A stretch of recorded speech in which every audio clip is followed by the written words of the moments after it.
बीरबल की खिचड़ी। एक बार की बात है, ठंड के मौसम में बादशाह अकबर और बीरबल तालाब के पास घूम रहे थे। बादशाह अकबर ने अपनी उंगली तालाब के ठंडे पानी में डाल दी। तालाब का पानी इतना ठंडा था कि बादशाह अकबर की उंगली जम गई। बादशाह अकबर ने कहा, मुझे नहीं लगता कि इस कठोर सर्दियों के मौसम में कोई भी व्यक्ति इस तालाब के ठंडे पानी में रात भर खड़ा रह सकेगा।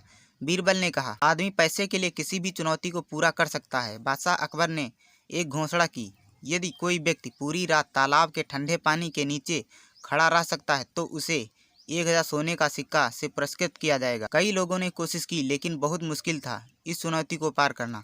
फिर एक गरीब ब्राह्मण ने इस चुनौती को स्वीकार कर लिया, क्योंकि उसे अपनी बेटी की शादी के लिए धन की आवश्यकता थी। गरीब ब्राह्मण ने किसी तरह तालाब के ठंडे पानी में रात बिताई। रात भर चौकीदार ने उस पर नजर रख रहा था, लेकिन उसने किसी तरह से चुनौती को पूरी कर दी।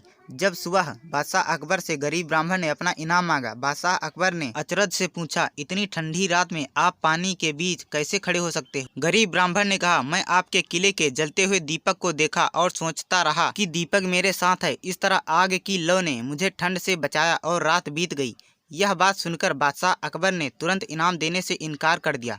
बादशाह अकबर ने तर्क दिया कि उस दीपक की गर्मी से आप रात भर पानी में खड़े रह सकते हैं, इसलिए आप इनाम के हकदार नहीं हैं।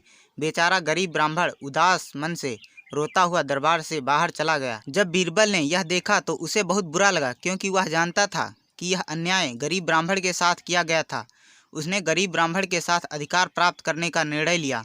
अगले दिन बादशाह अकबर ने दरबार में देखा कि बीरबल मौजूद नहीं थे, तो बादशाह अकबर ने एक सिपाही को बीरबल के पास भेजा। जब सिपाही बादशाह अकबर का संदेश लेकर बीरबल के पास पहुंचा, तो बीरबल ने कहा, वह तब तक दरबार नहीं आएंगे जब तक उनकी खिचड़ी पक नहीं जाती। बादशाह अकबर ने लंबे समय तक इंतजार किया, और जब बादशाह अकबर को नहीं रहा गया तो वह खुद बीरबल के घर पहुँच गए। बादशाह अकबर ने देखा कि बीरबल ने जानबूझकर खिचड़ी के बर्तन को आग से बहुत दूरी पर लटका दिया। अकबर ने कहा, बीरबल, तुम मूर्ख हो जो खिचड़ी के बर्तन को इतना ऊंचा बांधा है। आग की गर्मी खिचड़ी के बर्तन तक जाएगी ही नहीं तो खिचड़ी कैसे पकेगी? बीरबल ने कहा, हुजूर, खिचड़ी पक जाएगी, आपको धैर्य रखना चाहिए। इस प्रकार शाम के 2 बज गए और बादशाह अकबर अब लाल पीले हो गए और गुस्से से बोले, बीरबल, क्या तुम मेरी मजाक उड़ा रहे हो? तुम समझने में असफल हो।